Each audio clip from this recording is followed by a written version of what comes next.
नमस्कार दोस्तों, फिर से स्वागत है आपका आपके ही चैनल, आपके ही यूट्यूब परिवार में।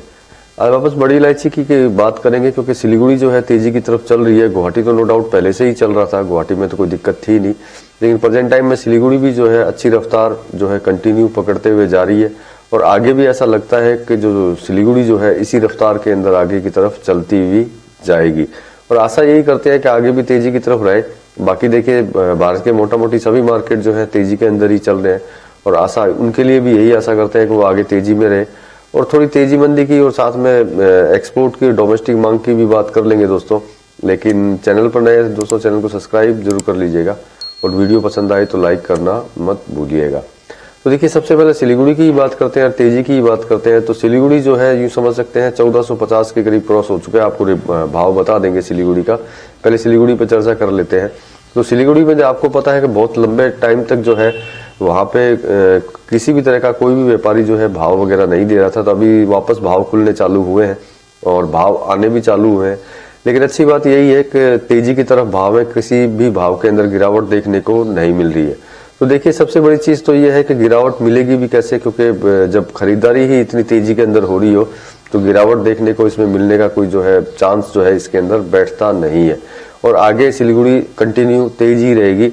आपको सिलीगुड़ी के भाव देंगे, लेकिन सबसे पहले एक बार नेपाल की भी चर्चा कर लेते हैं। नेपाल से जैसे कि माल आ रहा है, तो इतना कितना माल है कि नेपाल से आने से कोई प्रॉब्लम क्रिएट होगी क्या या नहीं होगी, कुछ लोग जैसे पूछते हैं। तो उनके लिए बोल देता हूं कि नेपाल में इतना माल नहीं बचा है।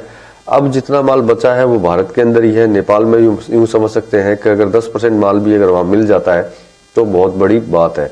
मतलब कि बहुत ही कम परसेंटेज के अंदर जो है वहां माल बचा हुआ है, जो मुझे लगता नहीं है ज्यादा समय तक वहां पे चलेगा।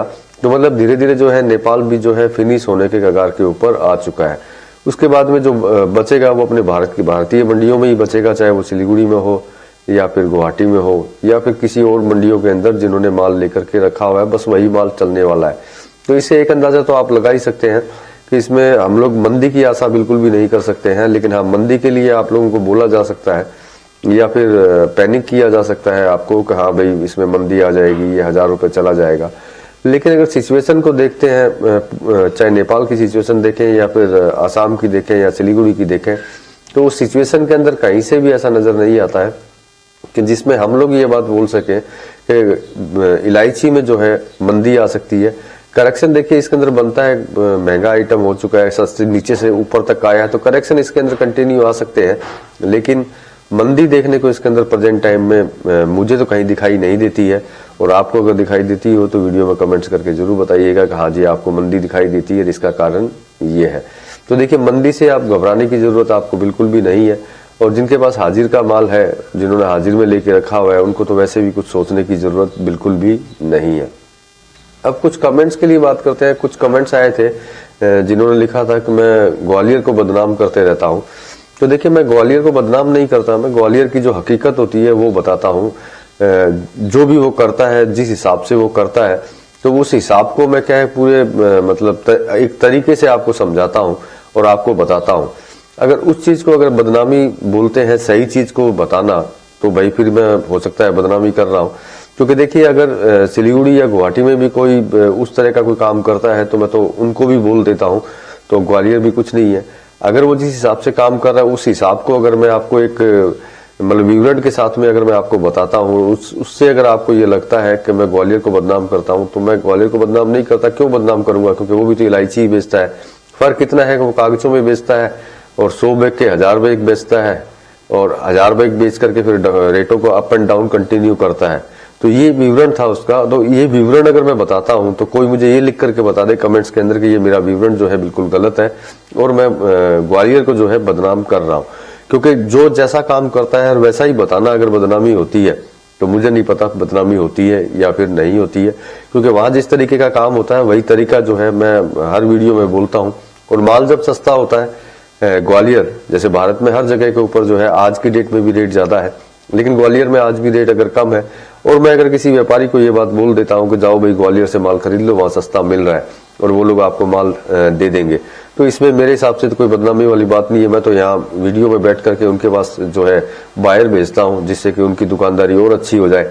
क्योंकि वो जितना कम करते रहेंगे रेटों को उतने ही बायर जो है मैं उनकी तरफ भिजवाता रहूंगा, जिससे उनकी दुकानदारी जो है अच्छी चलती रहे। और उनका जो तकिया कलाम होता है कि बाजार में डिमांड नहीं है, वो तकिया कलाम भी उनका खत्म हो, क्योंकि लोग जब माल लेने के लिए जाएंगे तो नेचुरल बात है कि डिमांड जो है उनको नजर आएगी कि वो माल लेने के लिए आ रहे हैं। तो बस मेरा तरीका यही होता है कि भाई जहां कम हो, चाहे जैसे कि मैंने बीच में रायपुर के लिए भी बोला था कि रायपुर के अंदर रेट कम है, तो मैंने बोला लोगों को भाई मेरा काम है एक गाइड करना और बताना कि कहाँ रेट सस्ता है कहाँ नहीं है। हो सकता है सभी व्यापारियों को पता ना हो, कुछ व्यापारियों को पता हो और कुछ को ना हो, तो मेरे को समझ में आता है कि उन व्यापारियों को ये पता रहना चाहिए कि कहाँ माल ज्यादा सस्ता मिल रहा है और कहाँ नहीं मिल रहा है, जिससे कि व्यापारियों को 2 पैसे का बेनिफिट जो है हो सके।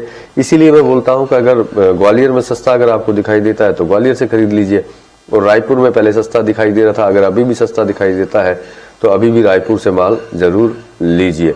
अब देखिए नेपाल के भावों की अगर बात करते हैं तो नेपाल में जबरदस्त तेजी की तरफ चल रहा है। 84,000 को तो देखिए वो टच कर चुका है, लेकिन जहां तक आशा जो लगती है, अगर इस तरह की डिमांड जैसी अभी चल रही है डिमांड, अगर उस तरह की डिमांड अगर चलती रही तो इसको 90,000 क्रॉस करने में भी ज्यादा समय नहीं लगने वाला। ये बहुत ही जल्दी जो है 90,000 क्रॉस कर जाएगा। अब सिलीगुड़ी के भाव की अगर बात करते हैं कि सिलीगुड़ी में जो है क्या भाव चला है, तो सिलीगुड़ी में अगर जेजे की बात करते हैं तो 1454 रुपए तक वो पहुंच चुका है। मतलब आप ये चीज देख सकते हैं, सोच सकते हैं कि नियर अबाउट जो है 1500 के करीब जो है ये पहुंच चुका है। तो 1454 मतलब आशा यही करते हैं कि आने वाले 1 वीक के अंदर जो है 1 वीक से पहले ही, हम तो 1 वीक का भी इंतजार करना नहीं चाहते, कि उससे पहले ही जो है 1454 जो है 1554 की तरफ चला जाए। तो मुझे लगता है कि ऐसा हो भी सकता है, लेकिन 1454 आया है तो 1500 आने में तो तकलीफ नहीं है, क्योंकि कल लाइव वीडियो जब मैंने बनाई थी तो वहां बहुत सारे क्वेश्चंस यही थे, सबसे ज्यादा क्वेश्चन कि 1500 कब जाएगी। तो देखिए हमारे इधर तो 1500 जाने के कगार पे आ चुकी है, क्योंकि 1454 हो चुका है और जल्दी ही 1500 को ये टच कर लेगी या 1500 क्रॉस भी कर सकती है, कोई बड़ी बात नहीं है इसके अंदर। लेकिन आपके यहाँ 1500 कब जाएगी इसका अंदाजा लगाना बहुत मुश्किल है, क्योंकि मुझे पता है ये जो मैसेज करते हैं कि जो 1500 तक कब जाएगी कब नहीं जाएगी, वो सिर्फ एक ही जगह के लोग होते हैं, वो होते हैं ग्वालियर के, या फिर एमपी की बोल सकते हैं कि एमपी के लोग होते हैं। तो एमपी में किस रेट तक पहुंचेगी या ग्वालियर में 1500 कब पहुंचेगी उसका अंदाजा लगाना बहुत मुश्किल होता है, क्योंकि मैंने आपको बोला है कि जहां 100 बैग के 1000 बैग बेच दिए जाते हैं तो वहां के भावों को ज्यादा परखना या ज्यादा उस पर विचार करना मेरे को समझ में नहीं आता है, क्योंकि एक झटके के अंदर वो कुछ भी कर सकते हैं, ऊपर भी ले जा सकते हैं और उसको नीचे भी लेकर के आ सकते हैं। लेकिन जहां हाजिर माल रखा हुआ रहता है वहां ज्यादा इतना वेरिएशन जो है देखने को अपने को नहीं मिलता है।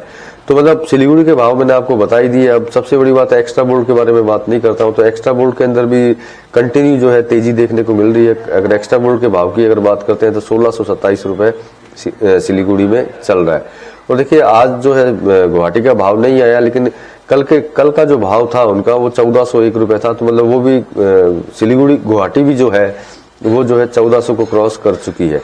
तो मतलब गुवाहाटी भी जो जल्दी है जो है, जहां तक सिचुएशन को देखते हैं हम अभी की सिचुएशन को और अभी के माल के बाइंग को, तो मतलब कि जो है 1450 तक जो है गुवाहाटी भी बहुत जल्दी पहुंच जाएगा। तो मतलब कि हम लोग अगर ओवरऑल अगर देखते हैं सारे बाजारों को, साथ में नेपाल को, आसाम को, अरुणाचल को, तो कहीं पे भी जो है मंदी जो है कहीं पे भी दिखाई नहीं देती है। मंदी नाम की कोई चीज इसके अंदर नहीं है। अगर सिर्फ मंदी के नाम पे जो है हवा फैलाने की जो बातें हैं या फिर पैनिक करवा करके मैसेज छोड़ने की जो बातें हैं वो आपको जो है हमेशा दिखाई देती रहेगी इसके अंदर, क्योंकि कुछ लोग जैसे प्यार करते हैं तेजी से, तो बहुत लोग ऐसे भी होते हैं जो जिनको प्यार होता है मंदी से। तो जो मंदी से जो प्यार करते हैं वो आपको ये चीज जरूर बोल सकते हैं कि भैया इसके अंदर तो जबरदस्त मंदी आने वाली है। लेकिन एक बात याद रखिएगा, पूरी सिचुएशन जो मैं आपको बताता हूं उसके ऊपर आप भी अपनी स्टडी कर लें, आप भी उसके ऊपर अपनी जानकारी ले लें। उसके बाद आप अपना अगर निर्णय लेंगे तो आपको खुद को पता होगा कि आप जो निर्णय ले रहे हैं बेचने का या खरीदने का वो सही है या फिर गलत है, क्योंकि आपको खुद को अंदाजा हो जाएगा कि जो बाजार जो चल रहा है या पीछे की सिचुएशन जो चल रही है उसके बारे में आपको खुद को जानकारी इसके अंदर होगी। क्योंकि आप जब खुद, आज मैंने बोला, आपने मुझ पर विश्वास किया और विश्वास करके आप माल ले रहे हैं, खरीद रहे हैं, तब भी आप कहीं ना कहीं दूसरी जगह से जो है आप इस चीज के ऊपर गौर कर लीजिए और री स्टडी कर लीजिए कि जो मैं बोलता हूं वो सही है या फिर गलत है। वो जब आप री स्टडी करेंगे, जब आपको सारी नॉलेज मिल जाएगी कि जो मैंने बोला था सही है नहीं है, सही है या फिर नहीं है, तो उससे आपको एक अंदाजा लगाने में आसानी हो जाएगी कि आपको आगे क्या करना चाहिए या फिर क्या नहीं करना चाहिए। और साथ में मैं वीडियो में, अगर यहाँ तक वीडियो आप देख चुके हैं, आपको अगर पर्सनल एडवाइस भी अगर मेरे को चाहिए हो तो मैंने सर्विस चालू कर रखी है। स्क्रीन पे आपको नंबर दिखाई दे रहे होंगे, आप इस पर व्हाट्सएप मैसेज कर दीजिएगा, पर्सनल एडवाइस भी मैं आपको दे दिया करूंगा। तो दोस्तों इस वीडियो में इतना ही, मिलेंगे अगले वीडियो में अगली जानकारी के साथ में, तब तक के लिए धन्यवाद।